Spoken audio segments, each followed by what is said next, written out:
If something actually legally is wrong, then of course you go to the system to do what you can to fix it. Like if someone is actually showing favoritism in a workplace, or what else can you legally point out to, like, the human resources department? If there's actually something there that the human resources department can do something about, you use that tool in your creative process.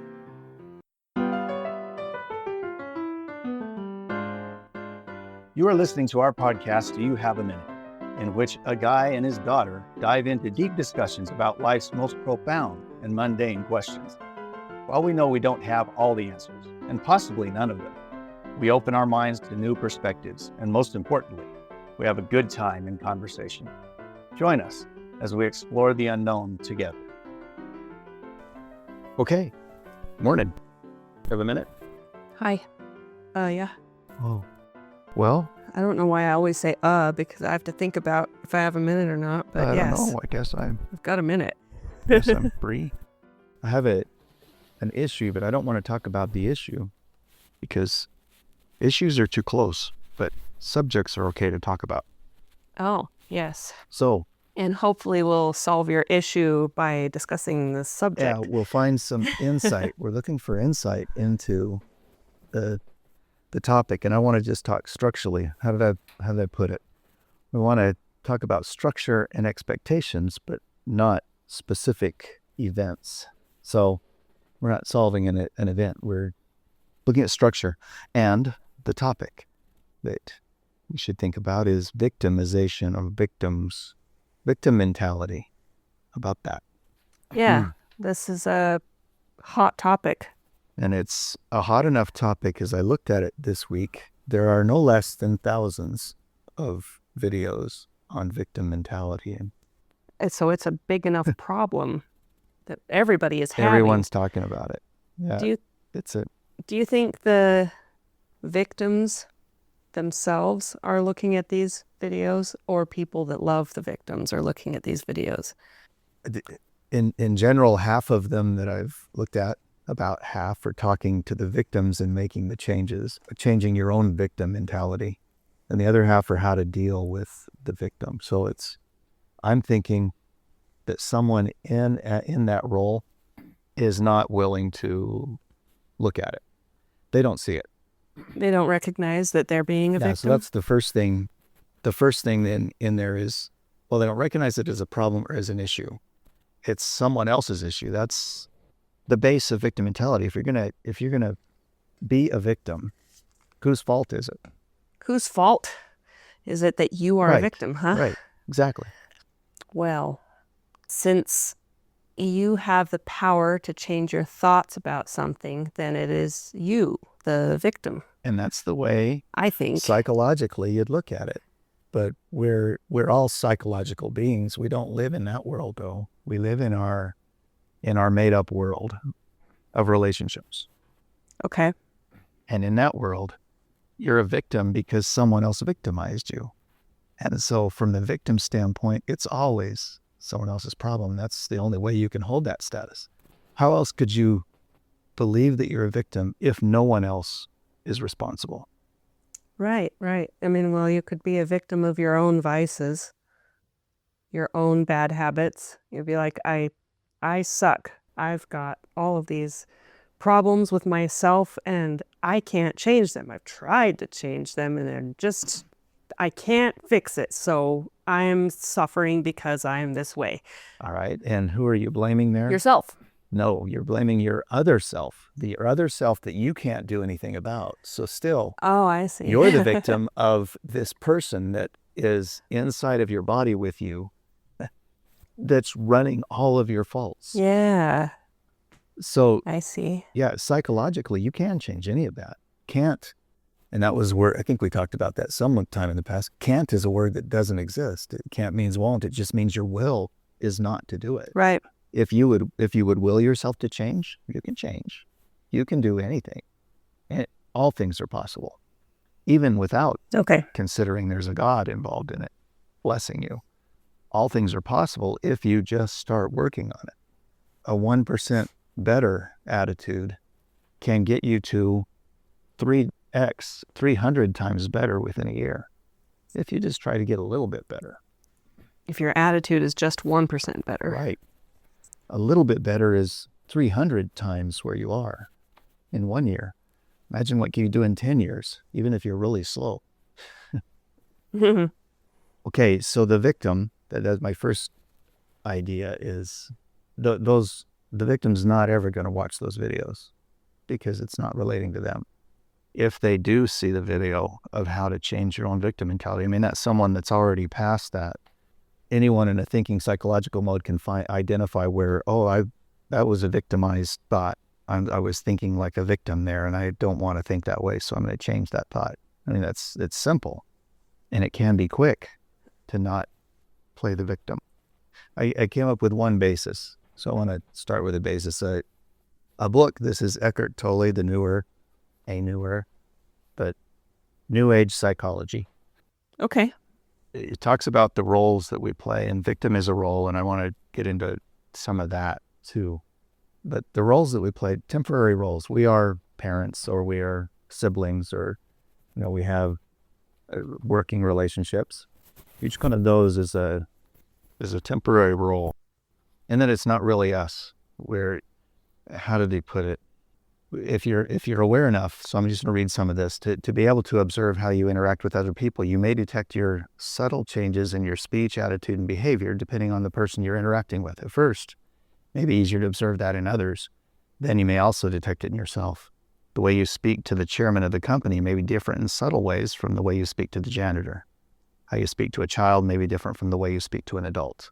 So you're saying, what is that? It's, you have pre-established roles that you fit yourself into based on who you're with.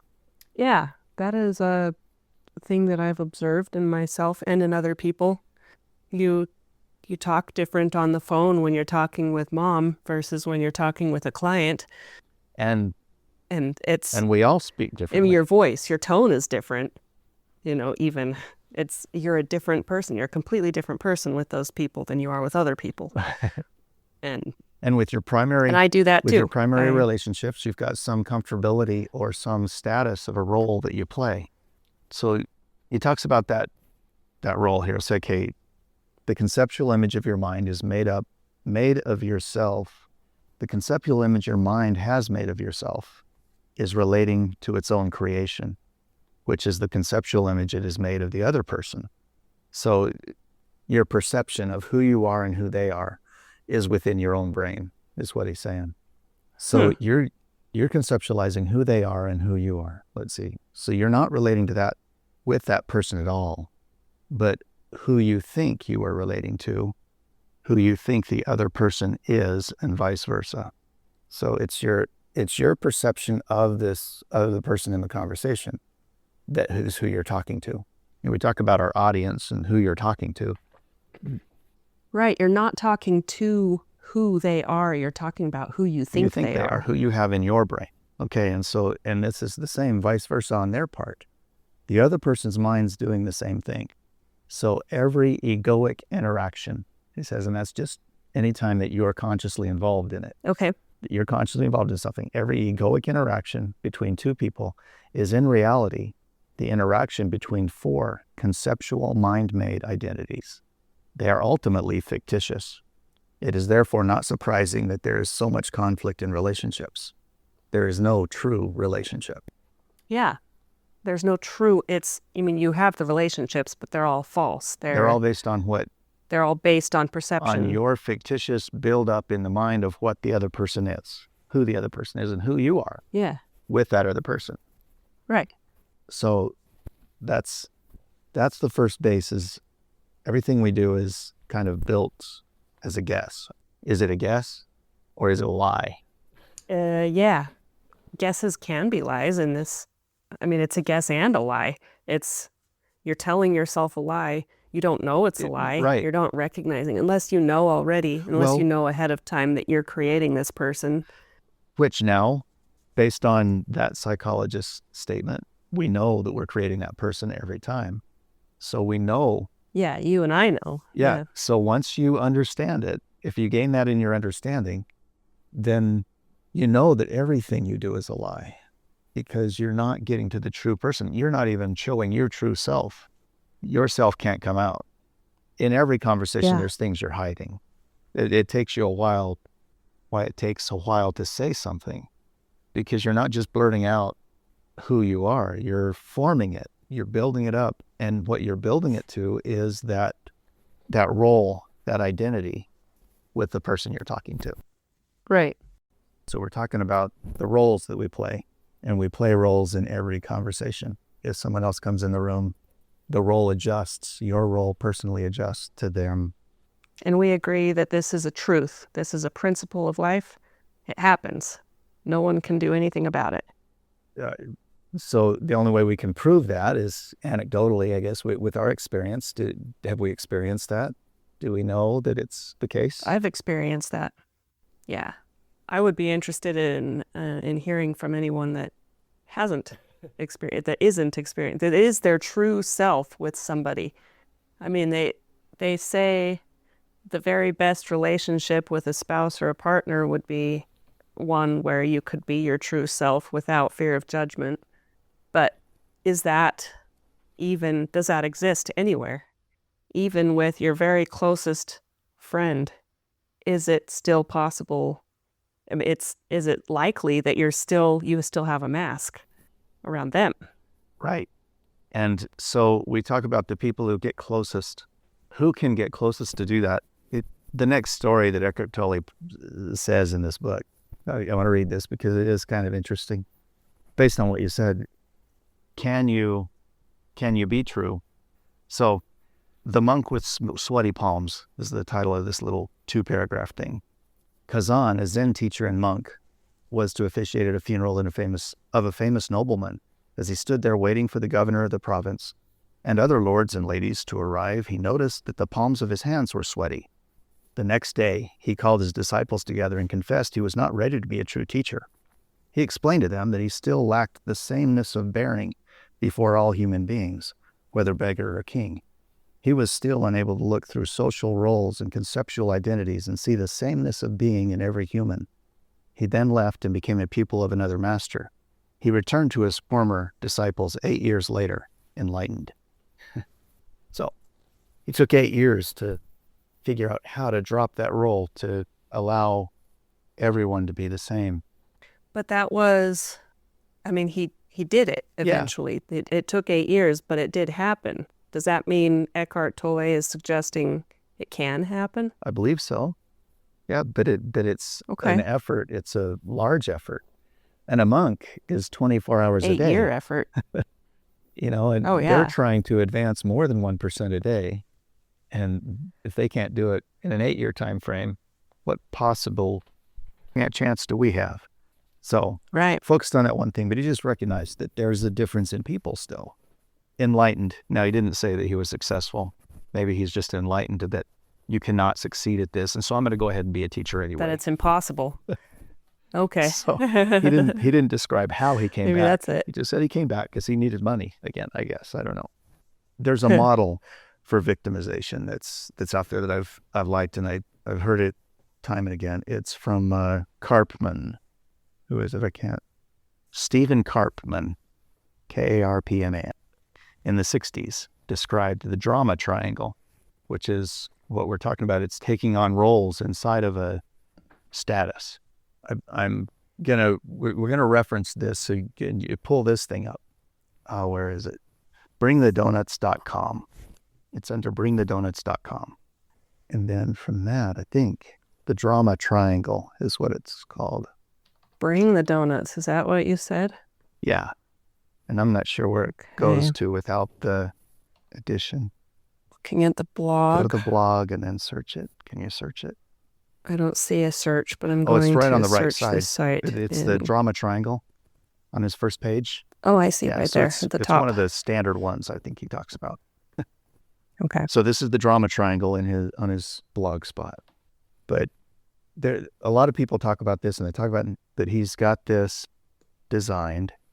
So just the psychology of being a victim. A victim is on the fear side. They have someone to blame, and they have someone who is right, who they would rather be with.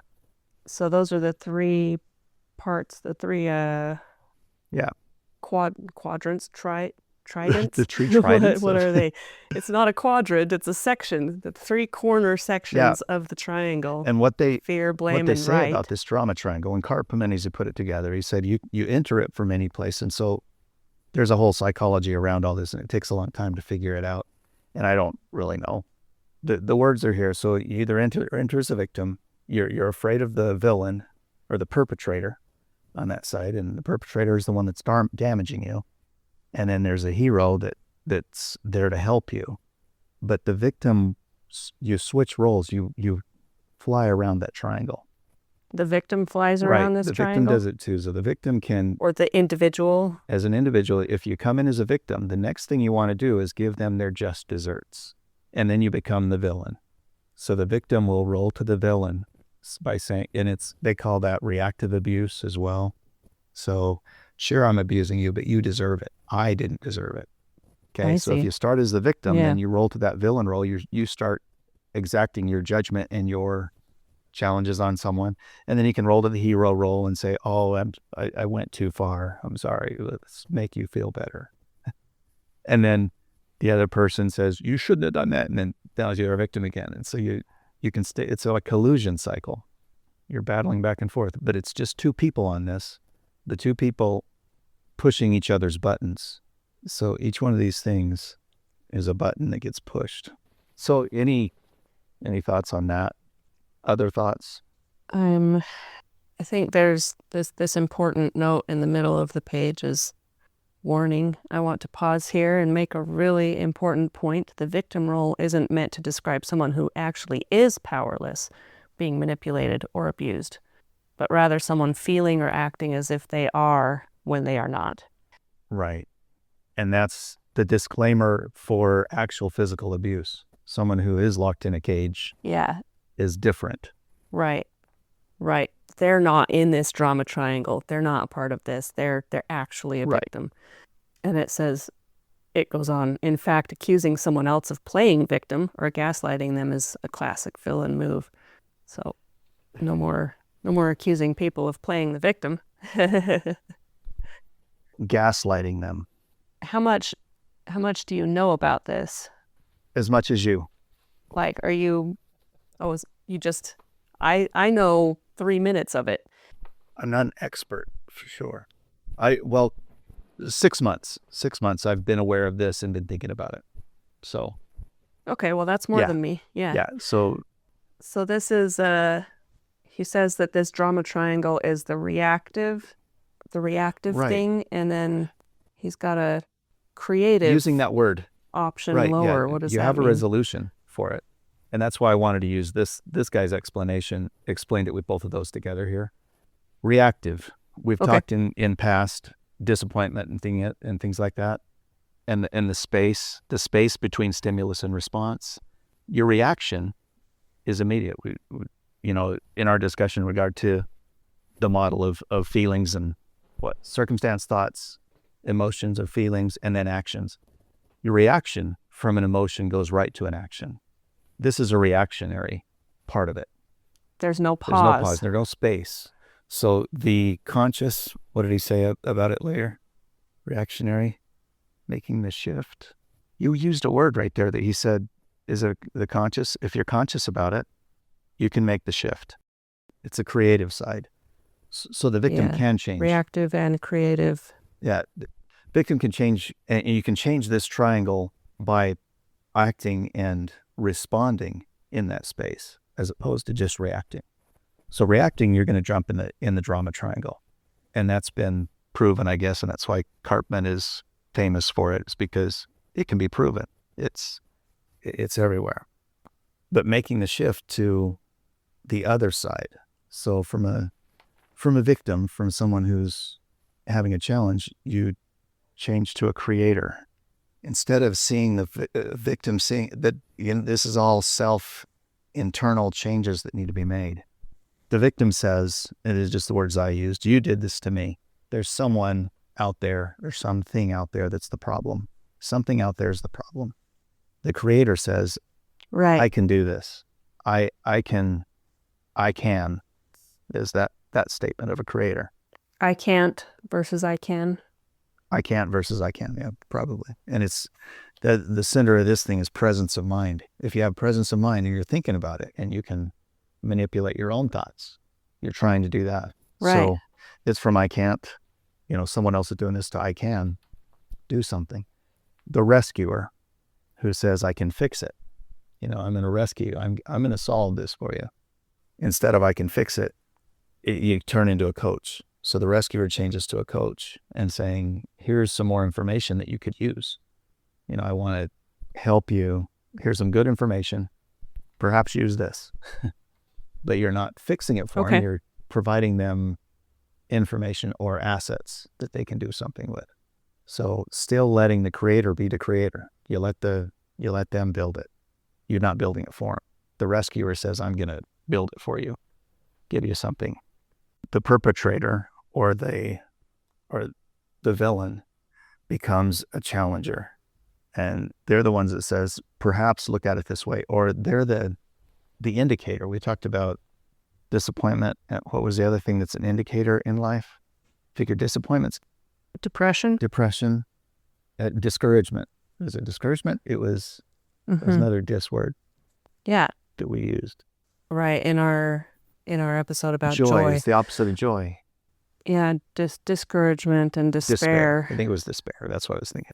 Yeah. So despair is an indicator. All these things are indicators that something's not right. And so that's what the challenger or the villain becomes, is the villain's not necessarily beating you down. They're just identifying, here's a thing to look at. Here's a discouragement or a disappointment.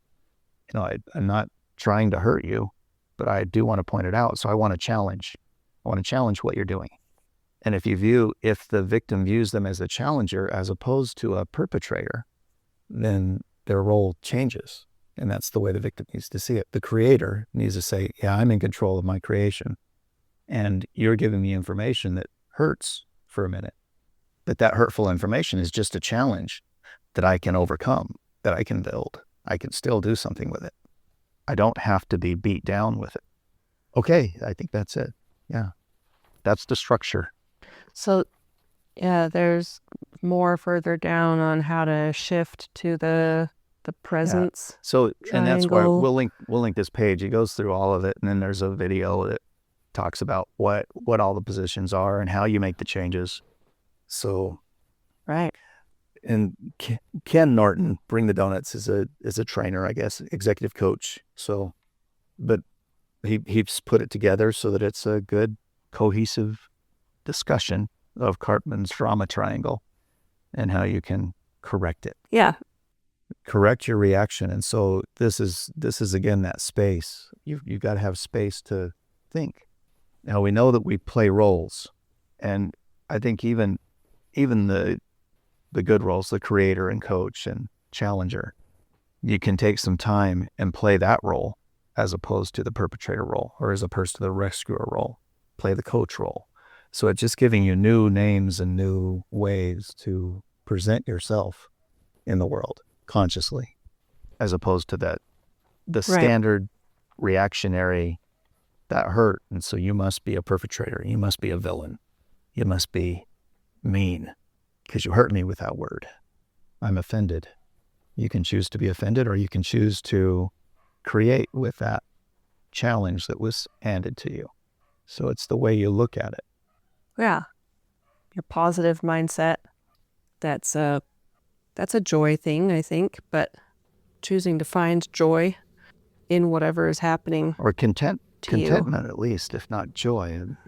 Choosing to be content and know that you're creating. I think the word creator makes a lot of sense. We do create everything that we do. This conversation is a creation. It's not something that's just happening organically. We're making it happen. We're creating it. Yeah. Being creators. Versus, is that relatable to being a creator versus being a consumer? Right. I believe Are so. consumers victims? Are consumers victims? They're a victim of the one who made the product? Of whatever they're consuming. It's just, here's this TV show, here's this junk food, here's all of these YouTube videos that someone else created, and I'm just consuming it all. Right. So in relation to this drama triangle write-up from Ken, got to get his name, who is it? Ken Norton? Yeah, Ken Norton. In relation to that, we didn't create that, but are we the victim of that? Or are we using it to create, we're using him not as a villain or a perpetrator that we victimized us with his words on the page. He didn't victimize us with the words on the page. He challenged us by putting the words on the page, and we're taking it as a creator to make something of it for ourselves. So Right. it's the mentality. Right. So that, whether in our consumption of something, are we thinking we're a victim of what we're Right. consuming, or are we thinking we are, what is the presence one? We a creator? Are we a victim, or are we a creator of this content? Yeah, so whatever content, With you this didn't create the content. content, but you are creating your reception of it and what you do with it next. You're a full creator with that. If you watch a TV show, you may pick the best quotes you like out of it, or get the moral out of it, or find the understanding. You may mention it again in a conversation, or in your life. You'll think about it for a day or two, and it can make it change. Or you may sit there and watch it and think, I didn't like that, or that was pretty neat, and then that's at the end of your consumption. You don't create anything out of it. You're just there watching. That's a good question. Is it possible to do what you just suggested, to create nothing? To just, yeah. I mentioned that I am judgmental of some people. I do have judgments that I'm, working on dropping. But that's, there are some people that I see that I believe don't create anything out of what they consume. They're always moving on to the next thing that they can consume. That's my perception of them. We already know that I'm creating this image of them in my mind. But relate that to the victim idea. It's gaslighting if you say they're victims, but if that were you... It is. I know. Oh, man. If that were you, where are they wrong? Assume that that's right, what you just said, and they don't get anything out of it. What does that mean? That means they're dead inside. No. They're dead inside. That's not what it means. Perhaps. They're happy with what they know. They're content. They don't care to think further about. These are all negative things. They're all negative perceptions I have. Right. And is a victim always on the negative side? That's what I'm trying to relate it to this model. Right. So is there any positive avenue of not creating something out of what you're receiving, of saying that author just victimized me with that book? It was a horrible book. But even in that, you created the idea that it's a horrible book, or it's a horrible movie, it's a horrible show. There's that creation. Yeah, that YouTube short was not good, but you've created the not good. You created the not good. So you still made a judgment. You made a determination. You've categorized it. Is it possible to not categorize, to not create? Can you be a true victim and never create?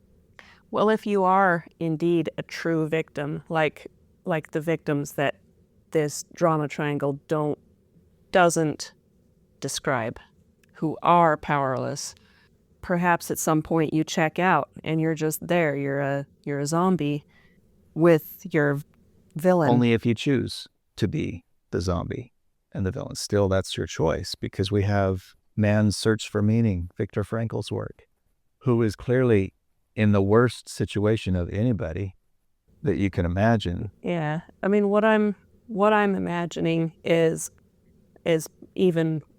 maybe even worse than the Holocaust. Okay. Is how about incestual child rape? Right. With actual and then maybe that pedophile child perpetrator has when that happens, they just check out. They take themselves to another place, and they're not creating anything. They're creating an escape out of what's happening. I don't have any experience in this, but I'm speaking from what you hear I've read. Others. Yeah, the stories of it. It's all over the place. So you can You can tell. So perhaps they're creating that ability to escape severe trauma like that, but they're not creating anything out of the actual experience. It's a dead experience. It's something they have no control over. They just stop being. But they go somewhere. For those. They create something. They're not. Yeah. They're not there, and you can do that in your brain, in your mind. So, and that's the big problem. Victim mentalities, or what is it? Everything. I mean, child abuse. Abuse as a child will affect the rest of your life, and affect how you act and react, your reactions to everything. But even with that, it's harder to consciously create and make a change in that space between stimulus and response. Harder to do that because your responses are so strongly embedded as that mentality that I've got to protect myself from these villains out there.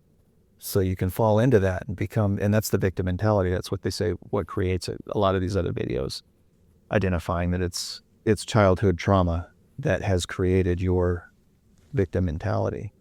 But all you have to do is understand it. And then they do this, you're going through years of therapy to break your daddy complex or whatever it is, all the problems that I had when I was a kid.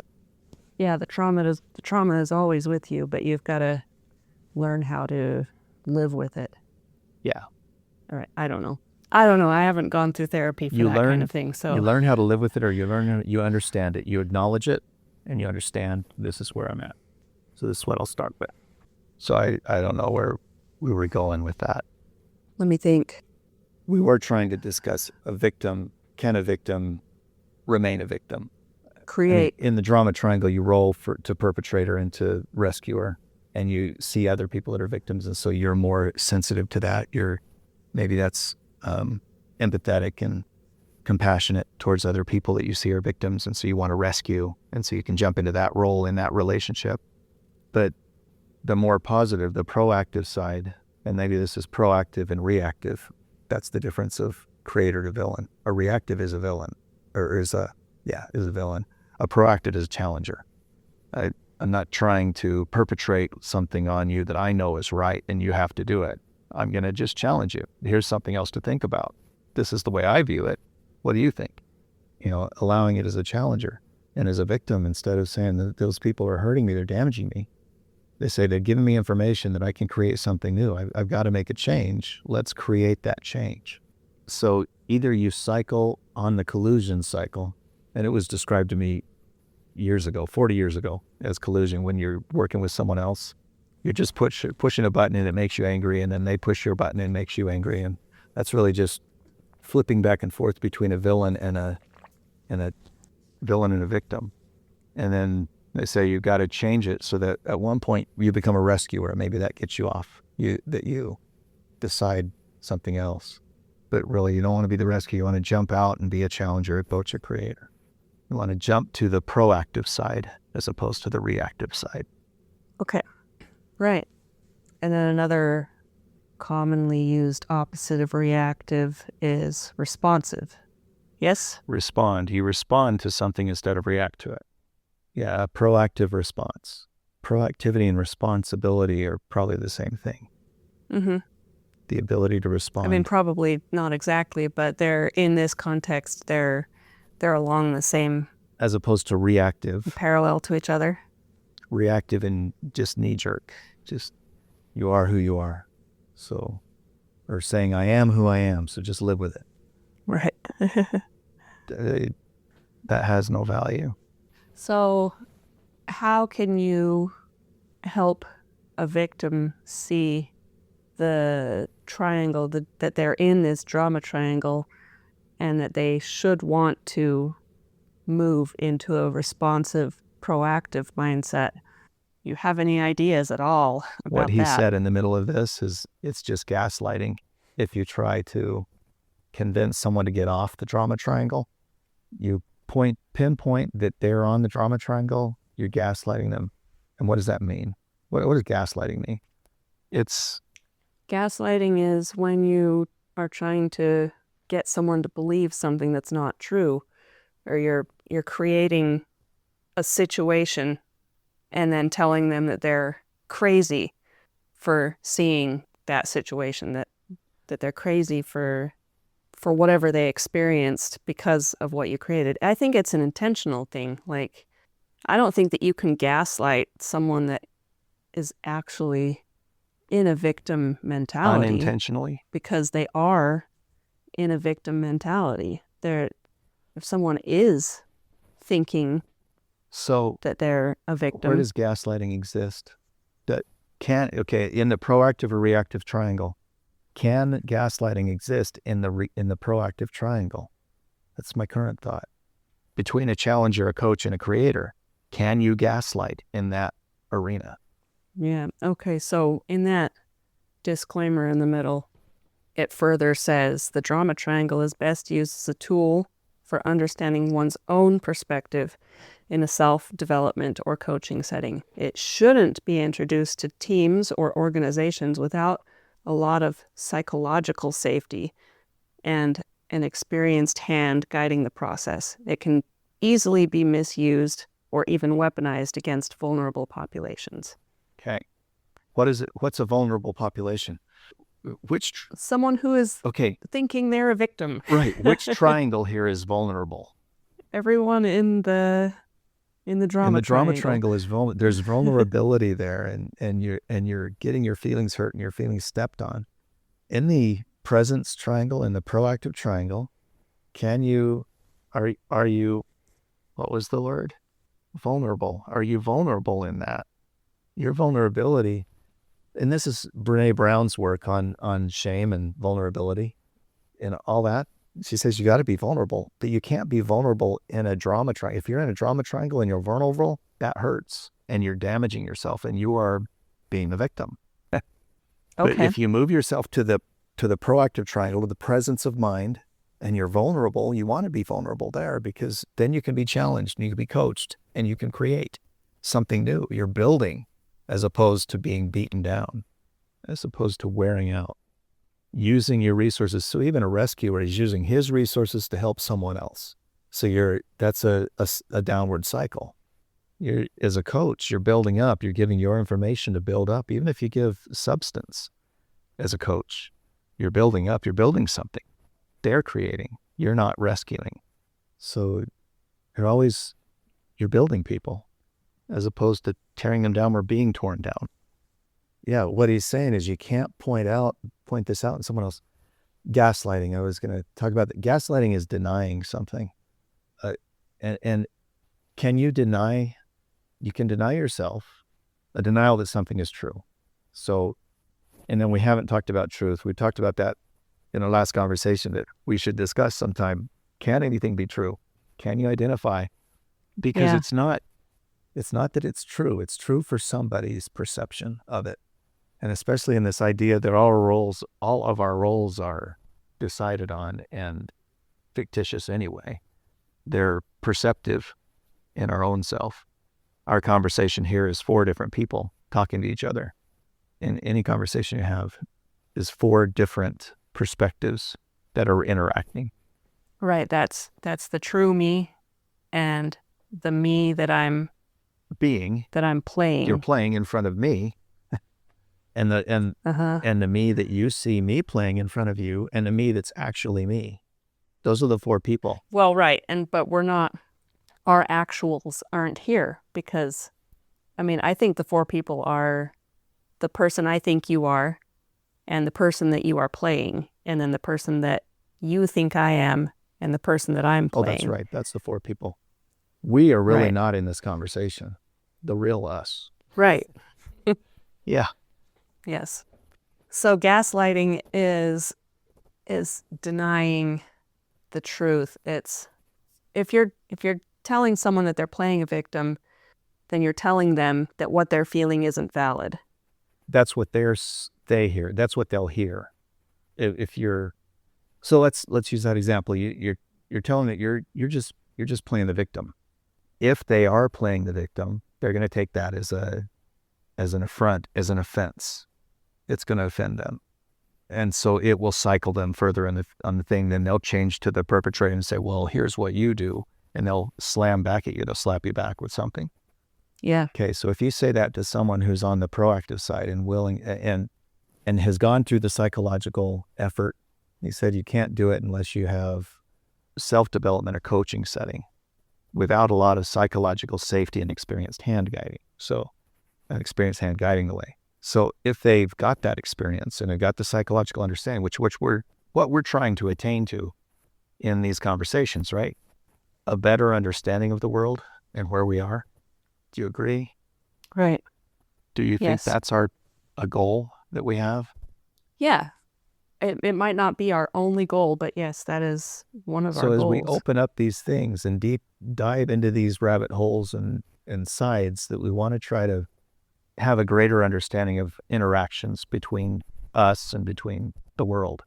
So if someone says you're playing the victim and the person receiving it is in the creative mentality, understands everything that's going on, you can say, yes.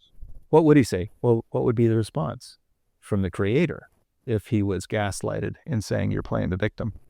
If I was in that position and somebody told me that I'm playing the victim, I would hope that I would pause and maybe respond with, I see where you're coming from, and I see why you would tell me that, or like an understanding presentation. Like I present that I'm understanding. I would not say anything that I think would upset the other person, maybe. She wouldn't want to be a villain or a perpetrator to them. You wouldn't feel like slapping them back. Right. You'd consider it. Right. And you would take it, did they say it to you from a position of wanting to damage you? Are they being a villain or a challenger? And you would hope, you would just, if you're being a creator, if you're a creator, if you're being a creator, then you just assume that they're being a challenger and not a villain. You view them as a challenger and say, well, yeah, so that's good information. Let me create that a little bit and consider it. And that's what you said. I would hope that I'd consider it and say, how did I react there? What was my reaction? And how can I adjust that? And how can I learn from it and create something new in my mentality, in who I'm being right now, my role? How can I adjust my role? Yeah.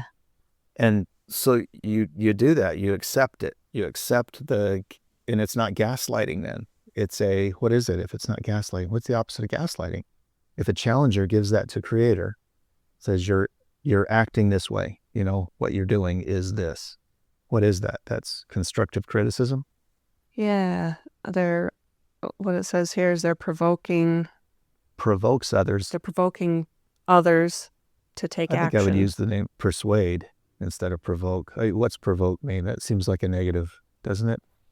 And provoke does have that negative connotation. He says more, challengers provide loving pressure, take responsibility, question beliefs and thoughts, and facilitate action. Challengers have the courage to be with discomfort and are willing to tap into authentic anger, which clarifies and motivates. So challengers are allowed to be authentically angry. Yeah. And well, certainly that makes sense. And if the coach, if the creator is hearing it right, they're not going to be damaged by or offended by that anger. They're going to see that person really has passion for this idea. That concept is important to them. And it's important enough that they raise their voice and they pointed at me with that finger or whatever. Yeah. But it's still just a challenger. They're just challenging me. They're not damning me or stopping me. And in that word of using damnation in that way, that's stopping your progress. They're not trying to lock me up. They're just giving me information and I'm going to advance with it. Okay. So yeah, and this page goes through the description of it. And I'm sure in his 4-hour seminar on this, there's a lot more information that he would go through. So right. It's not like we're gonna come to a full understanding of this, but and that's why I wanted to just talk structure and where we can go with it. Just like saying gaslighting, I would suppose that gaslighting cannot happen in the proactive triangle. It can only happen in the reactive triangle. Yeah, I think so. Yeah, so that may or may not be true, but in the way I'm thinking that it is actual. Well, if you can change your thoughts about things, then you can change whether you think you're being gaslighted or not, maybe. Yeah, because you're changing the way you're receiving it. If you receive it as a victim, then it's gaslighting. If you receive it as a creator, it's information. It perhaps is But if you criticism. are a true victim of gaslighting, though, I was listening to a podcast episode recently. I don't even remember which one it was, but they did discuss gaslighting a little bit. And an example they gave was somebody who, like, let's say a wife is in a situation of abuse and her abusive husband will beat on her, and then the next day he'll be like, I never touched you yesterday. That I don't know what you're talking about. Like, where did you get that black eye from? Because it wasn't from me. And then making her believe that he isn't abusive, even though he obviously is. So this is if you're actually an abuse victim, if you are an actual victim outside of this drama triangle, then gaslighting is real. And it's lying. It's denial. Then it is denial and lying. Gaslighting is a lie. So the husband that hit his wife in the face and blacked her eye and said, "I didn't do that," and don't be telling people that I did that, because I didn't do that, and you know I didn't. Both you and I know I didn't do that. So convincing her, right? And maybe he'll have a very nice, cordial, caring attitude while he's telling her, "It wasn't me, I promise. It couldn't have been me. I'm not like that." You know, maybe that is part of it, and that's how he convinces her that she is crazy for thinking that he's abusive. So gaslighting, the thing that reminds me of that, and it's scripturally. I mean, I'm with that worldview, Paul, when he says it wasn't me that did sin, but the physical body within me did the sin. So I don't, somewhere maybe I can find that verse and add it, but that's kind of a gaslighting statement. Is, no, we know that it's not me that's sinning, it's the physical within me, and my body sins, but I don't sin.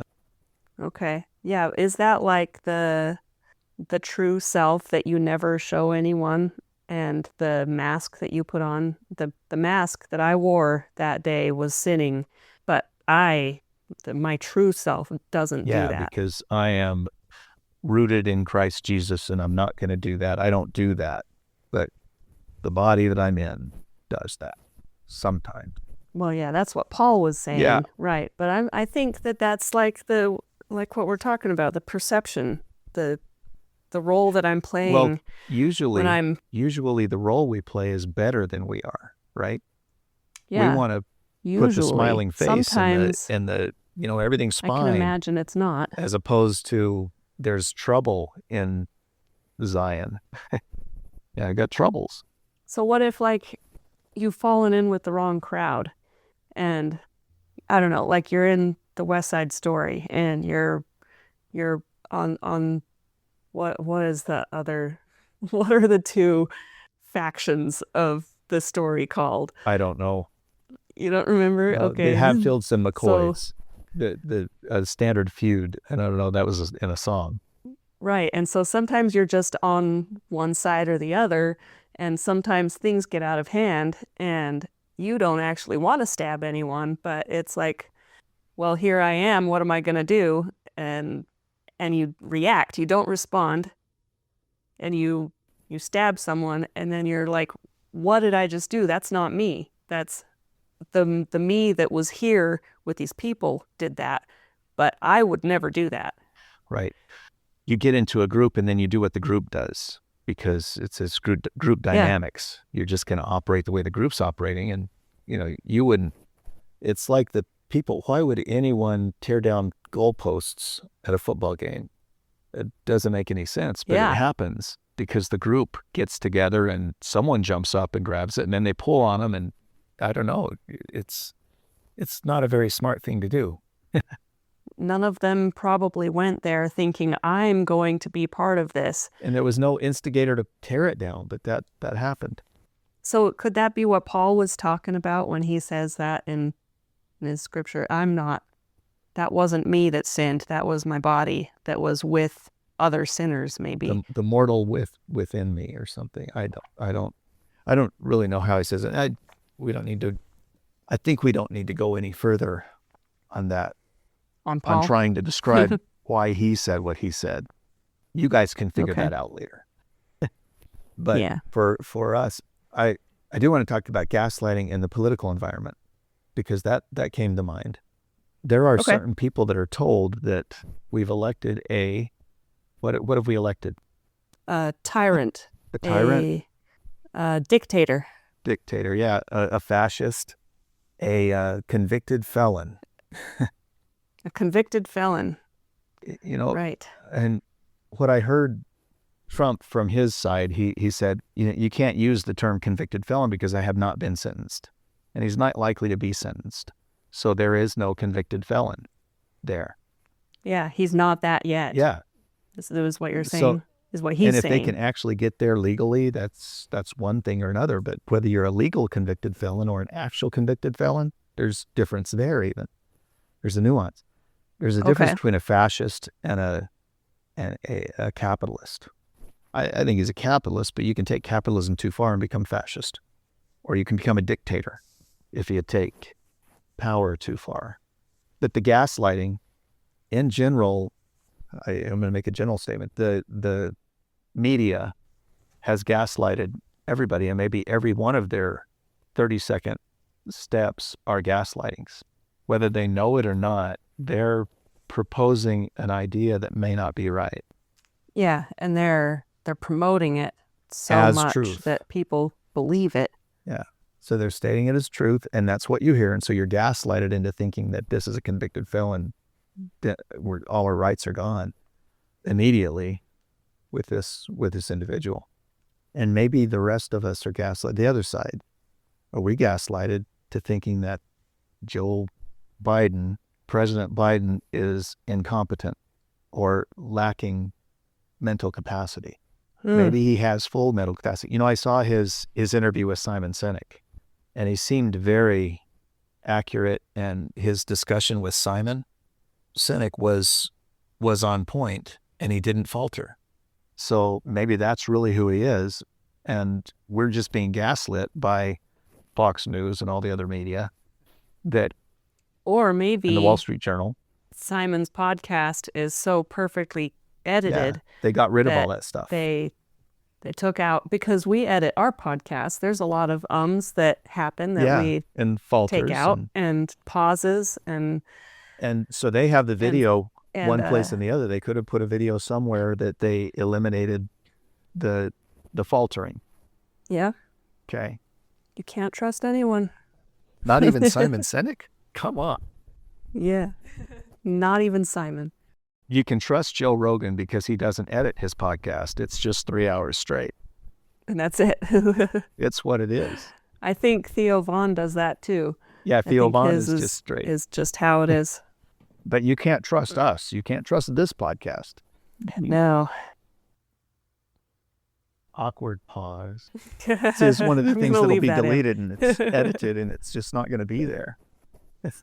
As we consider our own view in front of the world and who our false identity is, I think gaslighting is a thing that can only be identified by the receiver of it, and say, no, because what you said, your example of gaslighting, he's intentionally saying, I didn't do that. And he's trying to augment the story so that the story doesn't make him the bad guy, even though he is the bad guy. I never hit you. I would never hit you. So yeah, it can be. But that is a true victim. It can be perpetrated. Gaslighting can be perpetrated on purpose. I don't think the news organizations believe they're gaslighting. They're not doing it for that. They're doing it to meet their end goal of maintaining power. Yeah. They do. They tell the stories that they're paid to tell. That's the thing. Yeah. And in that, if you're being paid to tell a story, it is gaslighting or it is a lie. As we talk about that, it's not necessarily the truth. Even under oath, things may be different. Well, history, as you talk about history, veridicality is that idea that you can't get anything right from what you're trying to remember from the past, even last week, even yesterday's family event. You won't get everything right if you try to describe it or you identify it. You don't know everything that happened there. And Right. even what you were a part of, you don't know fully. You Even couldn't recall or write down even your own a perceptions. dialogue. You couldn't write a dialogue of what happened for a little bit, even 10 minutes. So no recollection of history is going to be accurate. It's as accurate as you can make it. You'd hope that if there was a recollection of history that was directed by God, that would be accurate, wouldn't you? Because God is omniscient and omnipresent and omnipotent. So he knows the dialogue that happened yesterday. He knows everything. He remembers it all, right? Wouldn't you say that God remembers? He would be able to remember every minute? Omniscient it's like playing the movie. We talk about the movie that plays when you die. You're going to see the movie of your life. That's the way it's been described to me a time or two, but you know everything that you've done. You'll see it. It did happen.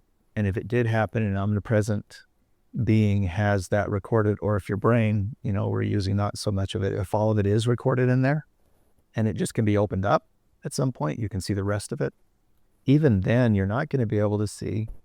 And that's maybe the omnipotent, the all-powerful, is he can see, a God can see the reaction between one person and the other. All those four people that they're talking together, he can see all four of those and identify the real as part of that. But it's not the real that we're communicating with. Is he going to be able to identify the false people that we're talking to each other in? And well, he is God, right? So the magic can happen. So, yesterday we were there in the room with 20 people. There's 20 different conversations times 4.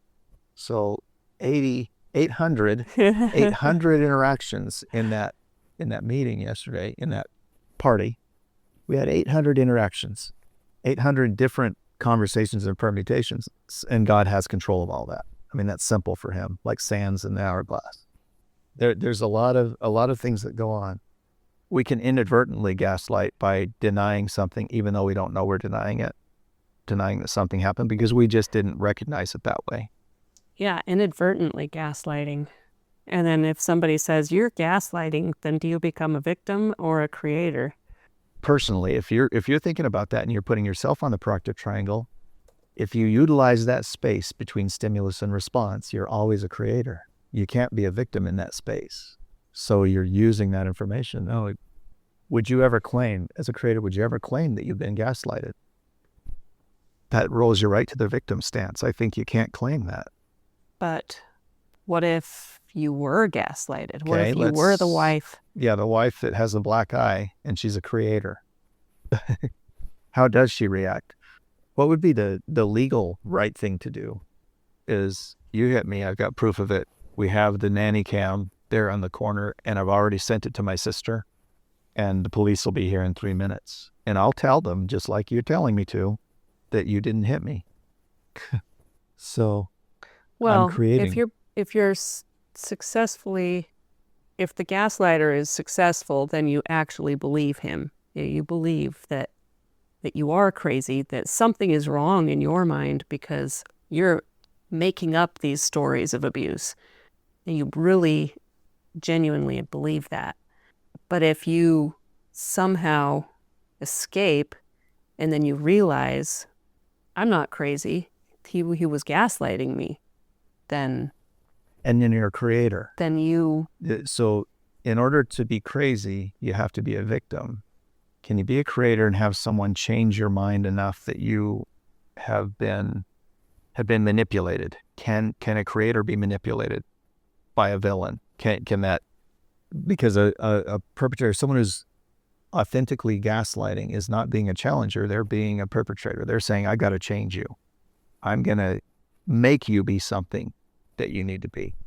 So can the villain play with the creator? And that's kind of the collusion cycle. As long as you don't push the button back, you stop the collusion. That was the way it was described to me 40 years ago. You stop the collusion if you just stop pushing the button. So the creator will not push the button back, doesn't have to change to the reactive abuse cycle or the villain, you've hurt me, damaged me. You haven't damaged me. You tried to change my mind, and you actually made me think that you didn't hit me. If the nanny cam says different or whatever. I mean, legally, if you can press charges, the creator will press charges and escape the situation, get out. They'll find a way to be gone from that abuse. Right. That's what they control. They can control the scenario, their life, by doing that. Yeah. So they're still in full control, and they may be in control and stay in the situation. And how would they do that? They know they're going to be hit again. Why would they stay? Right. Why? They feel out of control. They would stay if they feel like they have no control. If they're a stay-at-home mom and they're like, I have nowhere to go, I have no way to provide for myself or my kids, I would be homeless and in a much worse situation if I left. Rather than being beat. Maybe that's why they would stay. Yeah. It was, what is that? The song about Laser Wolf. He has a nasty temper. He beats her every night, but only when he's sober. So you're all right. So just keep him drunk. She'll find the ways. So the creator in that position then would find the ways to lessen her potential risk. You're lessening the risk. So you're identifying there's more risk if I'm not in this house, stay-at-home mom with my kids. I don't want to go to a shelter and live in a worse condition. I kind of enjoy the swimming pool and the sauna, and I'm going to continue enjoying it. And then I'll just try to keep him drunk so that he's never sober, so he never has to hit me. So yeah. So this is raising up another problem that my husband has with the model of being able to change your thoughts and taking control and turning into a creator. You're not a victim anymore, you're a creator. The problem is, so what about the action? What about the villain then? They're just allowed to continue to be a villain, and I just have to change how I'm thinking about it and not do anything about it? That's going to make the villain more angry. Yeah, if you don't collude, if you don't fight back, what does that do with the villain? The villain can just get more angry, right? Right. And I mean, they get away with whatever they're doing. Like if someone is... Well, use that situation, the black eye. I mean, that's good. Yeah. So the wife is like, okay, hit me. Yeah. She can change her thinking and be like, I don't care if you hit me, do it, or whatever. Yeah. They stop the gaslighting because she doesn't care if she's being hit or not anymore. She could go to martial arts training or MMA training so that she could learn how to accept the hits. Because part of that, half of that, maybe 70% of that is being hit, being able to receive a hit. So she can go for the training to learn how to receive hits without it damaging or breaking her, just deflect them. If you turn your head at the right time, you can get hit in the face and still have a black eye, but not break your bones. And so he feels satisfied. Yeah. So then what does that do?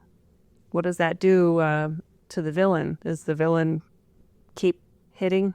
It doesn't change it doesn't stop the villain from being an idiot, an abuser.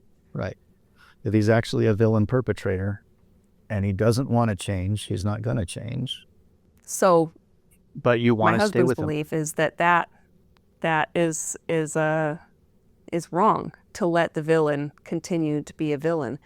Now, I have to use a real life scenario though, because it's different. Try that then. So his boss is abrasive, right? Okay. And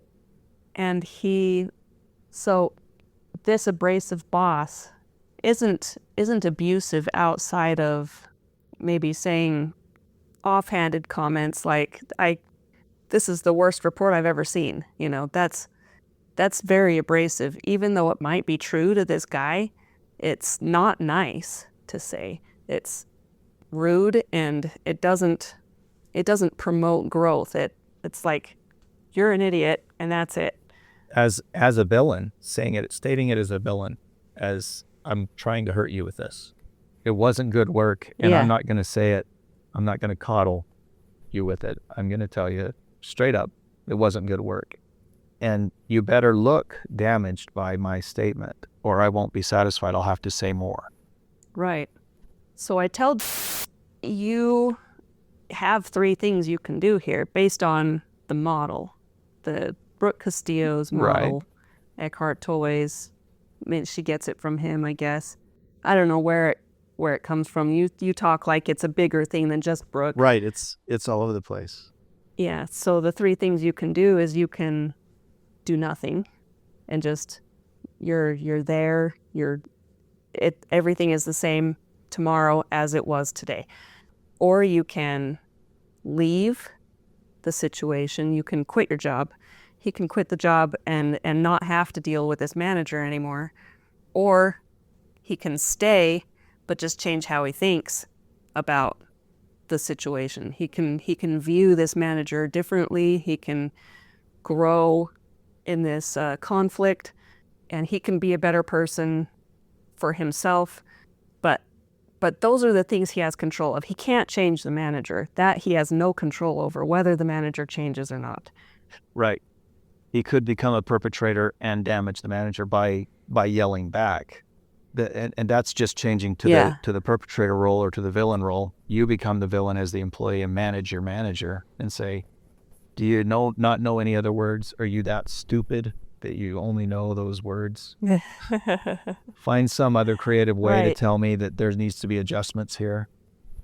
You're just the worst. So I guess manager. that's a fourth option, right? Yeah. It's one of those options. But if you took it as a creator, I think the valid option would be moving to this, so that maybe this is the addition to the model in that space between stimulus and response. You got a stimulus. There's circumstances, he yelled at you and told you this is idiot work, and he tried to do it as a villain, trying to damage you and hurt you by it. And again, if you don't seem hurt enough, he's going to keep talking until you cower in the corner. Mm-hmm. So that's the type of manager he is, and he wants to just hurt you. If you're not feeling damaged, he's not doing his job. So you feign pain right away so that he stops talking. Right. Fake that you're really hurt. Oh, I'm really bad. I'm so sorry. And you do whatever he says that is what he's expecting.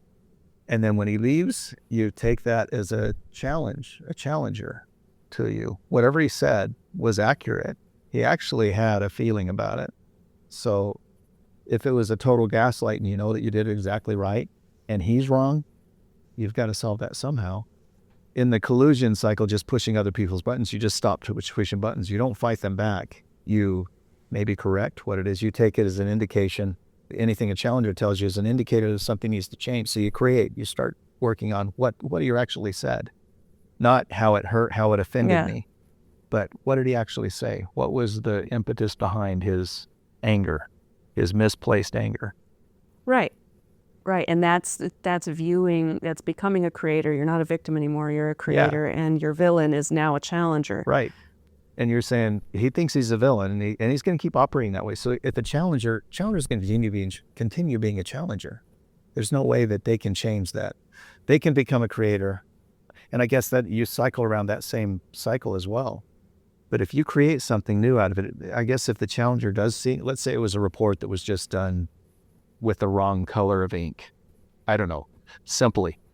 Which actually is what says is the issue more often than not, is the formatting of this is awful, and this is the worst thing I've ever seen. It's not anything substantial. So all of the data is correct. It's the bullet points and where they are and how far they're indented and stuff. Right. Yeah, so the bullet points. So he says, well, what, as a creator now, he's given me this information, and what is it that he's looking for? Maybe it's this. And so you try again. No, this is worse than the last time. So, okay, well, let's try this other thing. I saw this, and start searching out. You search out what it is that formats can be. And so you change the format, and all of a sudden the manager gets a format that he says, this is beautiful. I don't know what it says in the report. I can't read the report. I don't even care about reading the report because this is so beautiful. And then he'll become a creator and say, now let's start caring about what's in the report, because I think it's garbage that's in here. I read through it and I don't understand the words now. but I like the format. So you're dealing with one thing at a time as a creator, perhaps. That just may be a way to solve it. So does switching from a victim to a creator help the villain, who is now a challenger, be a better person? Do things differently from their end? Just based on how you're receiving it. If you receive it as a victim, the perpetrator, the villain, is continuing to be the villain. Can be, but if you receive it as a creator, does that affect the one who sent it? It's like receiving a gift. If you give a gift and it's not received, what's that? It's like love, where we started our whole conversations here. You can't give love. You can feel it. You can express it, but you can't make someone receive it. So as a creator, if you receive it as a challenger, does the offer of that information, are they affected by it? I think that there's continual interaction. If you receive it and you cower, just like being punched by your husband and getting a black eye, if you learn how to receive the punch, then, or be aware of it. It's not going to provide the same satisfaction from the abuser. He's going to be like, what? That was not satisfying at all.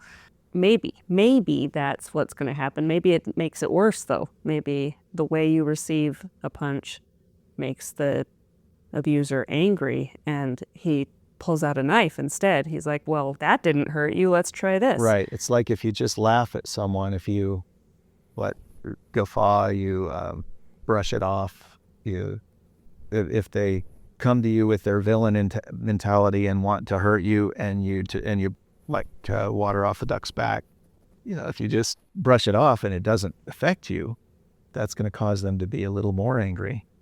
If you use it as a creator and you've changed something and you're in the midst of changing it, they're still going to be bad. So the question is, how do you manage your manager or your relationship? How do you manage the other person? Manipulate the other person without manipulating them.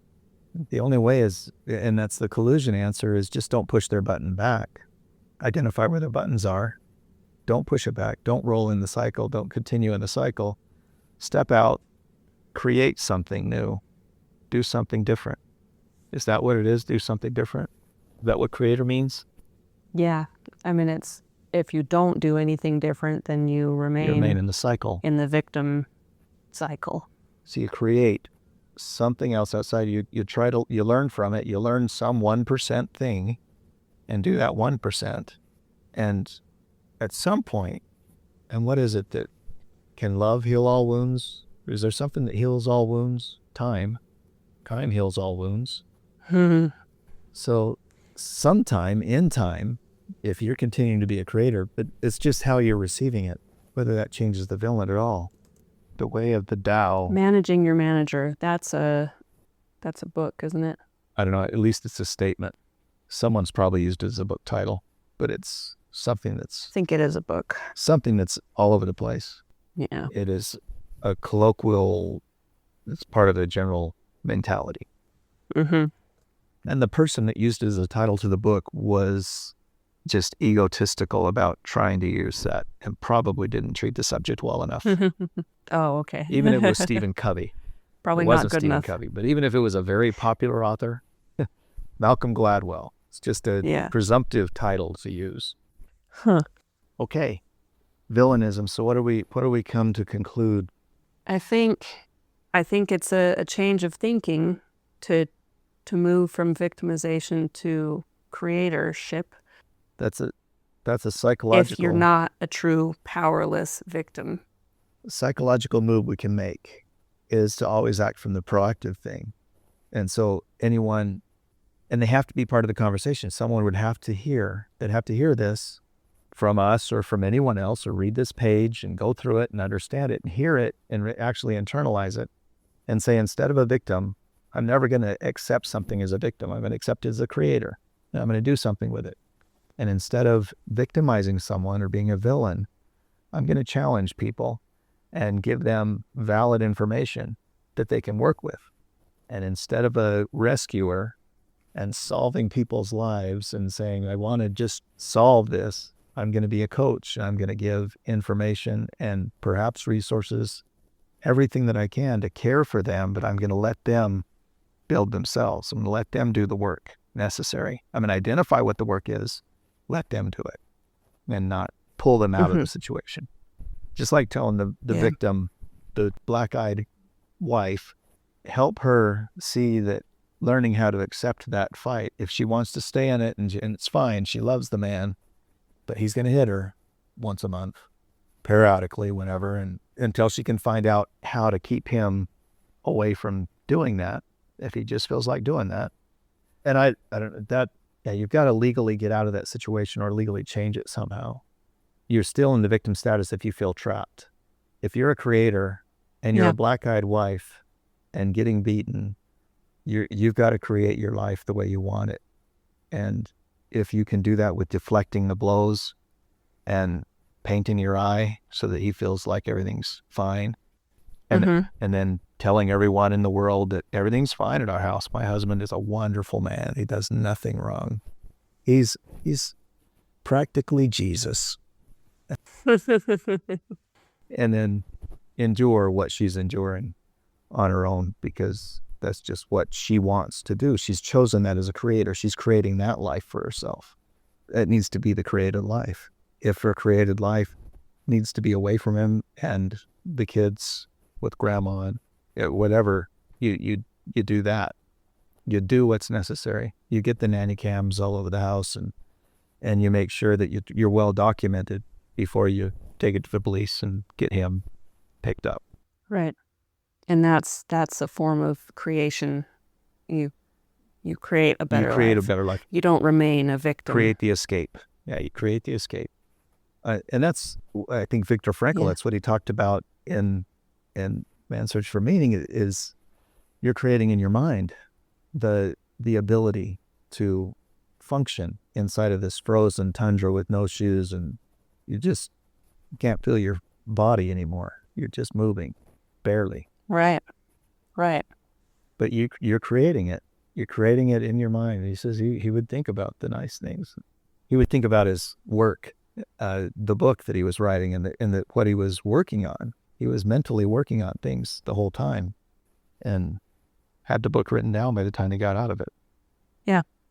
Let's see. Do I have any questions about all of that? Or any challenges? You came up with the challenge, and I do believe that if you change, it's going to change the people around you. Okay. Because not pushing a button right away. A villain is going to expect the victim to hit back. If the victim doesn't jump into the villain stance and collude, go into a collusion cycle, there's going to be a difference. He'll recognize it. He may not recognize it right away. It may take 10 times, but he'll say, he hasn't cried in the last little while. He always used to cry when I went in and yelled at him. Now he's not crying. What's going on? Something's different. Something's different here. That's what you want to create. You're creating something different. Right. And there is, if something actually legally is wrong, then of course you go to the system to do what you can to fix it.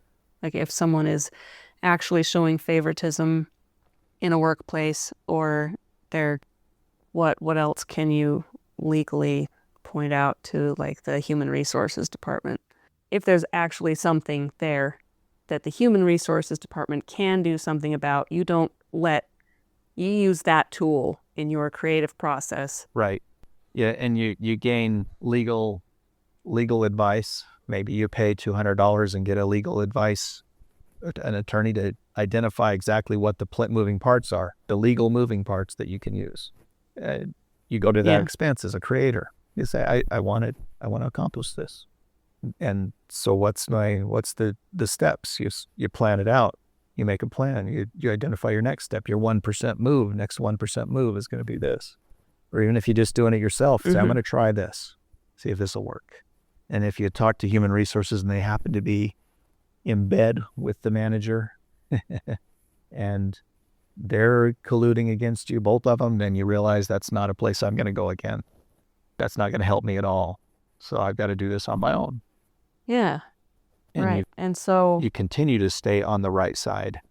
All of this is really helpful for someone who recognizes that they either can be a victim or they are currently a victim.